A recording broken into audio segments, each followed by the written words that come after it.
5 জন যা করতেছে, 1 জন যা করতেছে, গাছপাতি চুরি মাইনে মাথা মতো চলে আসতেছে। প্রতিবাদ না করলে তো হবে না। আপনারা নিজে কামাই করে নিজে করে চালান, আপনারা মানুষের কথা কেন শুনবেন? ব্যবসা করলে 10,000 5,000 টাকা পাইতে পারে, তাই বলে তো আপনার মা বোন দিতে ব্যথা পারবেন না। এইগুলি আপনাকে খেয়াল রাখতে হবে। সমস্ত দিক দিয়ে আপনি সংগঠন আগে সচল করেন, চালু করেন, তারপরে আপনারা দেখবেন যে আপনাদের সব কিছু হাসিল হচ্ছে এক এক করে। আর বিকল্প কোনো কিছু থাকলে বিকল্প পথ খুঁজে নেন, সমস্যা নেই। আর বেশি কেউ কথা বলবো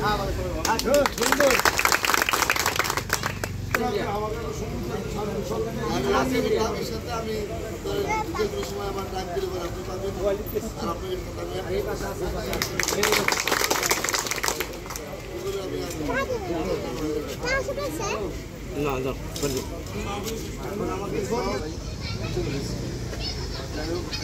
আজকে থেকে 60 বছর ধরে মাছ 44 কেজি মন আমাদের দিয়ে আসতে নিয়ে আসতে পারে। আপনারা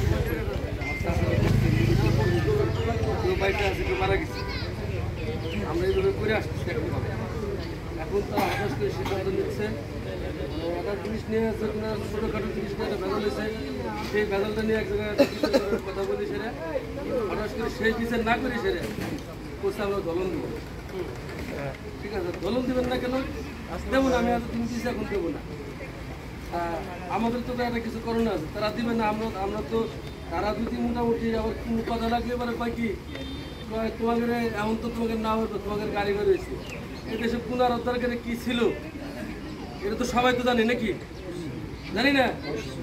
আমাদের যদি এত যে হয়, তাহলে তারা যে কটা করে মাছ বেছে, কয়টার মাছ বেছে, বালতি করে 3 বালতি খোরাকি বেছে, ওগুলো তো আমরা কেন কেন খবর জানি। তাহলে আমাকে এটা নিয়ে তাকে এত মাথা ব্যথা, আমাকে 100 গ্রাম মাছ ধরতে দেয়, এটা মাথা ব্যথা। ঠিক আছে, তাহলে আমাকে মাথা ব্যথা থাকতে পারে না, তাকে নিয়ে মাথা ব্যথা আমাকে থাকতে পারে না। এই জন্য আমরা সবাই এক হয়ে, ঠিক আছে, দলন তো আমাদের যেভাবে আছে বড় মাছ এটাও থাকবে, পুরা মাছেরও দলন দিতে হবে। এই দাবি এটা আমার থাকবে, সবাই মিলে এক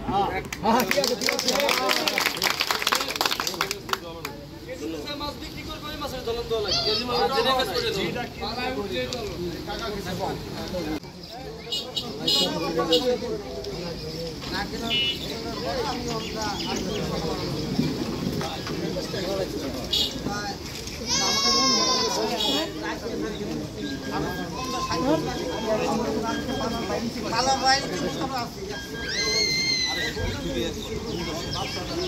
শুরু থেকে তারপরে